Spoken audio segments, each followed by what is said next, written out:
Spoilers: before watching this video, please go and watch the original animation first. You have been warned. I cover a lot of disturbing stuff, however, today I decided to look into something that's in my opinion disturbing but not graphic.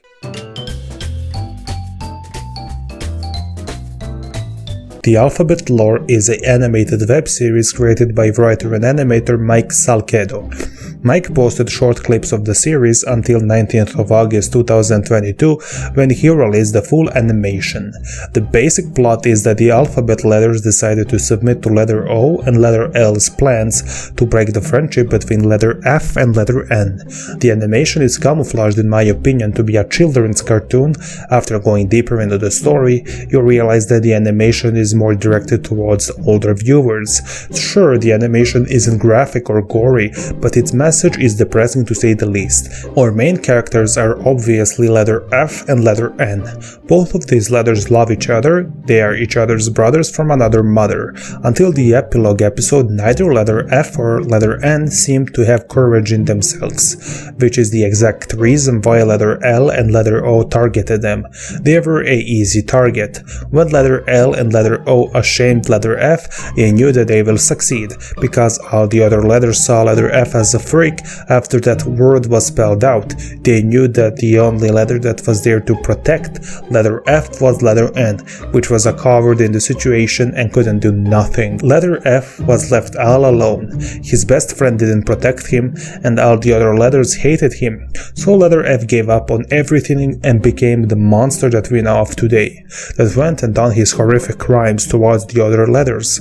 After the letters grew up, letter F decided it's his turn to get revenge for all the scars that he received from them. Letter F killed and kidnapped the letters, while the other letters were trying to stop his crimes. The letter that killed letter F in the end was obviously no other than letter N. If you look closely, the letters that letter F targeted are primarily letters that hurt letter F in the past. What I mean is, letter C bite letter F. For revenge, letter F killed letter C by biting him to death. Just to clarify, what I'm referring to is when they were children all of this happened.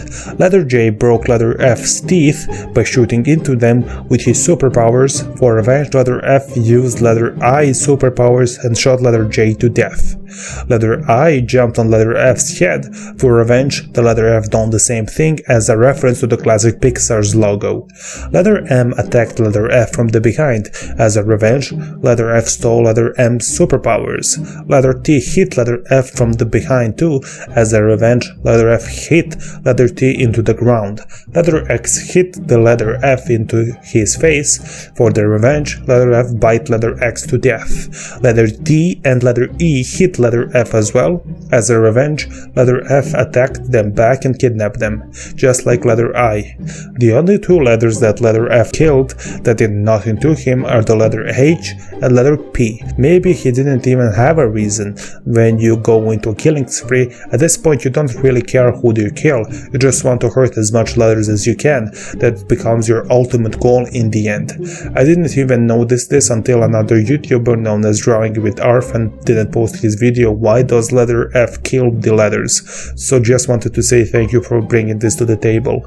The second question you probably have in mind is why didn't letter F hunt down letter O and L? They are responsible for all the chaos that happened to him and the other letters. The best theory in my opinion is that letter F probably wanted to attack letter O and L in the end. He probably wanted to try and attack the weaker letters first and then in the end fight with the two main villains in his eyes. The planet, which is letter Z, uses his superpowers to go back in time. Letter Z brings all the letters when they were children. Letter N decided to stand up for its best friend and protect letter F, and the two stay best friends and letter Z becomes happy again. If we look closely, the animation shows the three stages of how bullying can end up. You either become a loner, revengeful, or get help. What I mean is, when letter F was rejected by all the letters, letter F went into his cave and stayed there for the rest of his childhood, until he turned into an adult and became a complete loner. Without anyone around him, he either could have stayed like this forever or go by the two other options. After letter F has been rejected for so long and nothing changed, nobody came to him and apologized or tried to befriend him, he couldn't contain himself from the pain that he received, so he went on a killing spree because his existence lost meaning. He only saw meaning in hurting others. And finally, which would be the epilogue episode, you can go out and get help. In this scenario, by powers of letter Z, the two options never really took place, and instead letter N decided to stand up for his best friend and stay best friends. In real life, obviously, if something depressing like this happens, please go out and seek actual help and let people know that you're struggling with something. I'm going to take a wild guess and say that the epilogue episode was a bonus because people wanted a happy ending instead of having a dark, depressing ending. In the reality, the dark ending is how tragedies like this end. For many similar real-life tragedies. Real-life tragedies like this happen, there's no Planet Z that will go and revert the time. What happens in real life stays like it is. Sadly, the great example for this would be the Columbine massacre. Sure, I'm going too deep into this, but hear me out. Both Eric Harris and Dylan Klebold were the unpopular kids. They only had each other.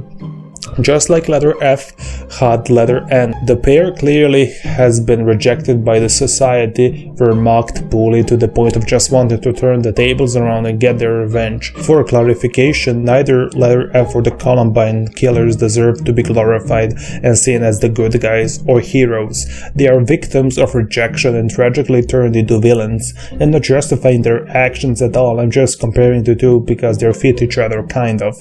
As many people said, gun ownership shouldn't be that easily accessible, especially to younger people. Instead of ruining your life and ruining the lives of others, seek help and clean your wounds would be the best strategy. If you're somebody who is struggling or you know somebody who is struggling with bullying or depression, please seek help. Hurting others because they hurt you won't bring you or anyone anything good. Being rejected hurts a lot, I know, but hunting down and taking somebody's life will haunt you for the rest of your life, and it will haunt the other people around that person because everyone has a meaning and everyone is important.